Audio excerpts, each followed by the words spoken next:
Destin's Hold, The Alliance, Book 5, by S. E. Smith. Performed by David Brenin. Chapter 1. No!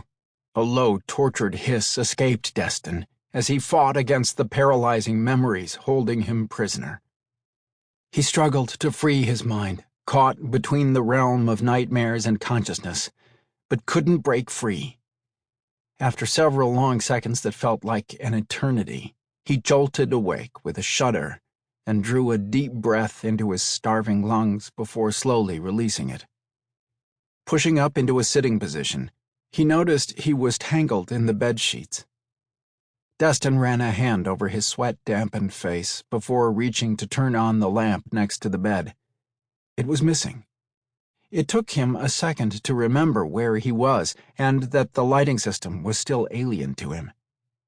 With a groan, he fell back against the pillows and drew in a series of deep, calming breaths, holding each one for several seconds before releasing the air in a slow, controlled rhythm. It was a meditation technique he read about years ago.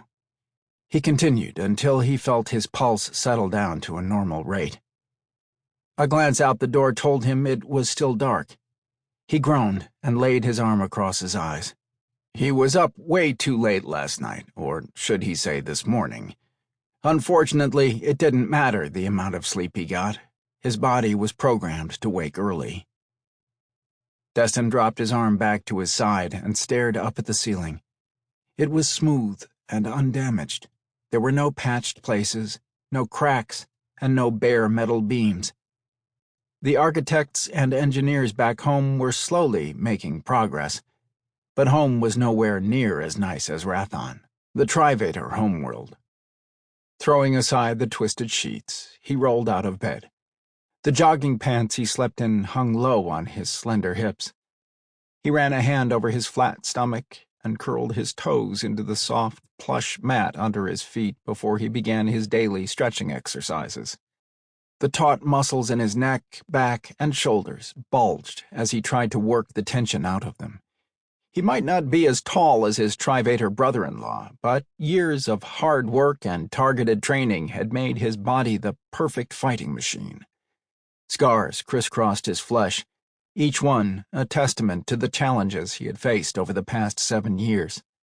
His arms rose and he stretched, enjoying the cool breeze blowing in from the open doors and caressing his bare back.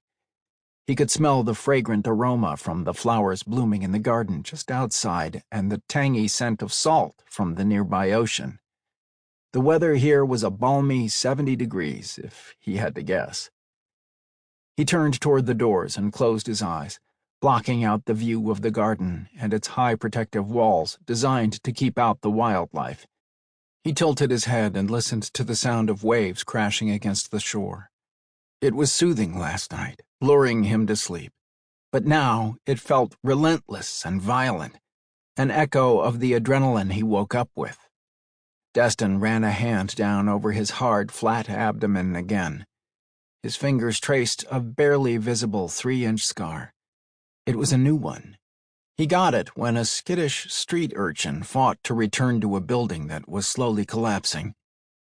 2 years ago, he would have died from such a wound. He owed a huge thanks to Patch, the Trivator healer back on Earth. Patch had doctored him up, and after a few weeks of rest, Destin had been ready to travel off the planet. He shook his head and opened his eyes. His travel through space to a distant world was unimaginable 7 years before. It was hard to believe that Earth had received their first contact with aliens almost a decade ago. It was even harder for him to believe he was on an alien planet at the moment, at least until he looked around at the buildings and landscape. Twin moons, thick forests, flying transports, and bizarre creatures made him feel like he woke up in some alternate reality. Destin turned and quietly made the bed. He grabbed a black t-shirt out of the drawer and pulled it over his head. He didn't bother with shoes. He wouldn't need them where he was going. Within minutes, he silently exited the house that belonged to his sister Kaylee and Sample complete. Ready to continue?